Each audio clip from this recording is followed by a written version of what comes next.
Hey there, Flunky Force, this game Flunky, and guess what? We're heading back into Tyranny. Before we get into it, side note, I made a separate save to make sure, well, for my own personal use, and to make sure I didn't miss any quests. Well, guess what? I kind of did. The quest in particular is called Earthshaker Reinforcements. Alright, so basically where you see me right now, I'm in the middle of camp. There's a platform there and a guy named Cerberus, whatever you want to call him. There's a contingency of, or a unit of Earthshakers that they needed to take down the walls at Ascension Hall, and they've somehow disappeared. You're going to offer, if you want to help him find a contingency, or I keep calling contingent, can find the unit, alright, which is located in the northern clearing, alright? To get the northern clearing, it's like anything else, once you activate it, it's in the northeast part of your map, okay? You'll see it. It's right past Triplet Wilderness, north of that.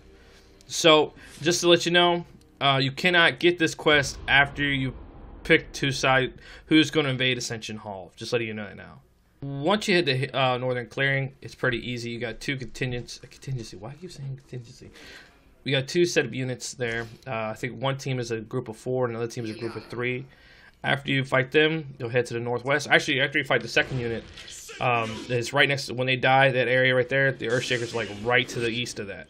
So they'll move the rock and they'll talk to you. And then you gotta pretty much tell them that Kairos is enabled an edict and they gotta get their asses in gear.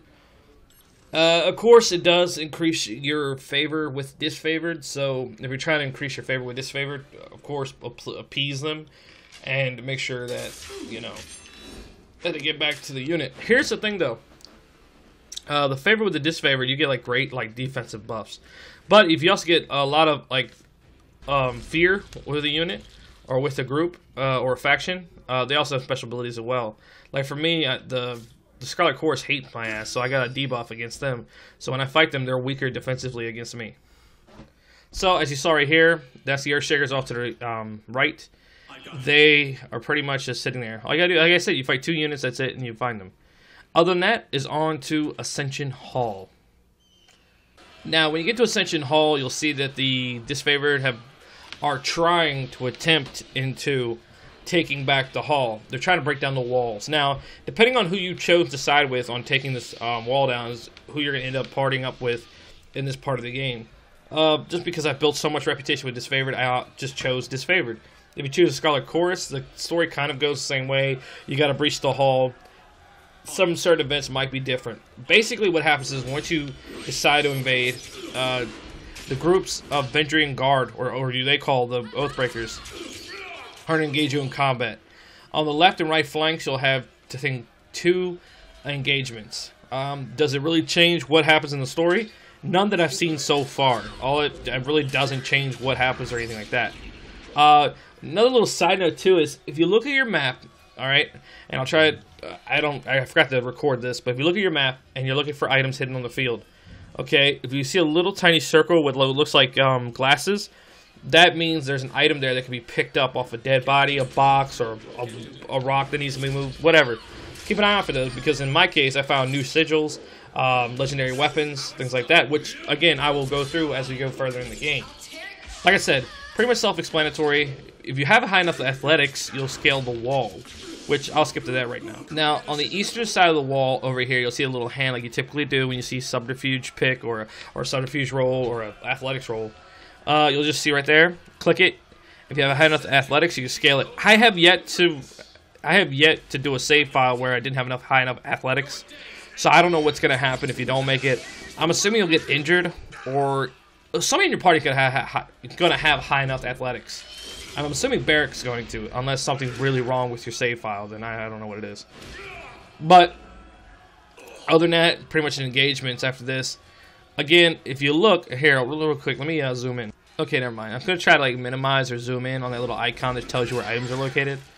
But anyway, before you see an item, before you pick up an item that's glowing blue or an area that's glowing blue, before you click it, just look at your map and you'll see a little icon with the circle and 2 glasses. So, like I said, again, just like Northern Wilderness, or sorry, Northern Clearing, same thing, pretty easy engagements.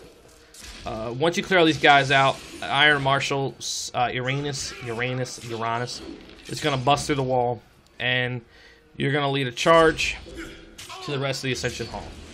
Alright, let's skip to the best part.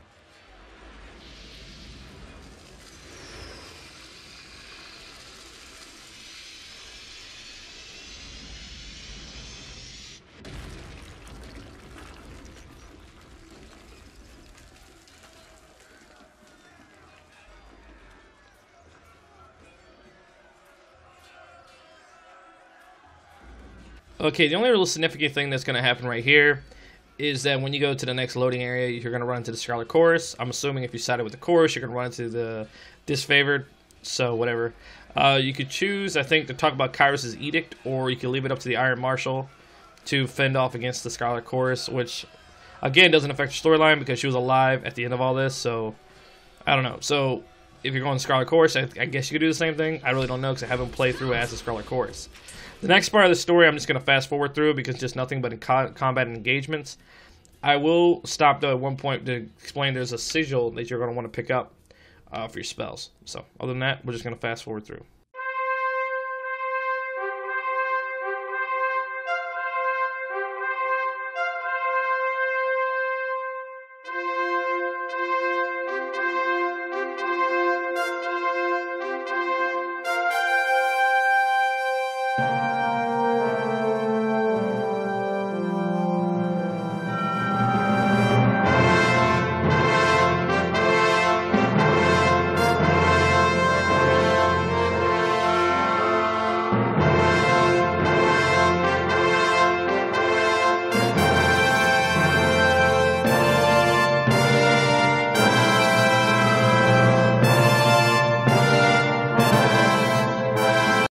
Okay, after you get done with this last unit, and I was stopped for like 2 seconds to look at my skills because I'm so awesome.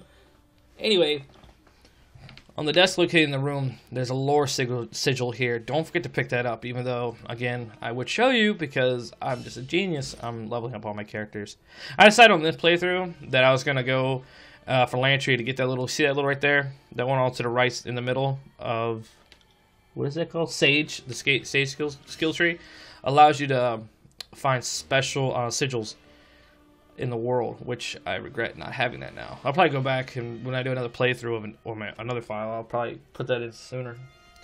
Other than that, we'll just go to the next battle and then to the final boss of this playthrough. Alright, so you're going to be fighting a couple people here. You're going to be fighting one of the Vendrian Guard leaders. You're also going to be fighting the Tidecaster Ebb. If you are, my best advice for you is, obviously I'm hoping by this point you have one person that can tank. And I'm hoping one person that has a great pierce damage. If that's the case, take out Ebb first, because I think she can heal or buff.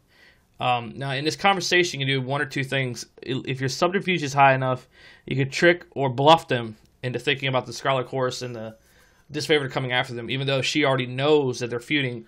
Or you can use athletics and scare one of the guys away. The only person when I done it before that I scared was the archer up to the left.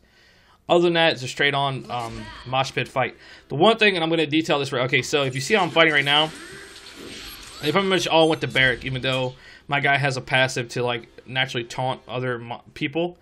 The one thing I did because I want easy, because I don't really worry about it, I use Iron Storm. Yeah, Iron Storm, which is a great AoE attack that me and Barrack share. Just get your obviously get your light armor characters out of the circle and just unleash it and watch as it goes off.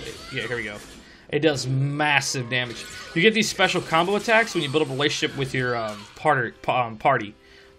Like, I know on my other save file, me and Lantry have the ability to slow down time and make us go faster, I think. Yeah, and also because he knows illusion spells now, in this save file, he's able to pin people with illusion spells, which I thought was pretty cool.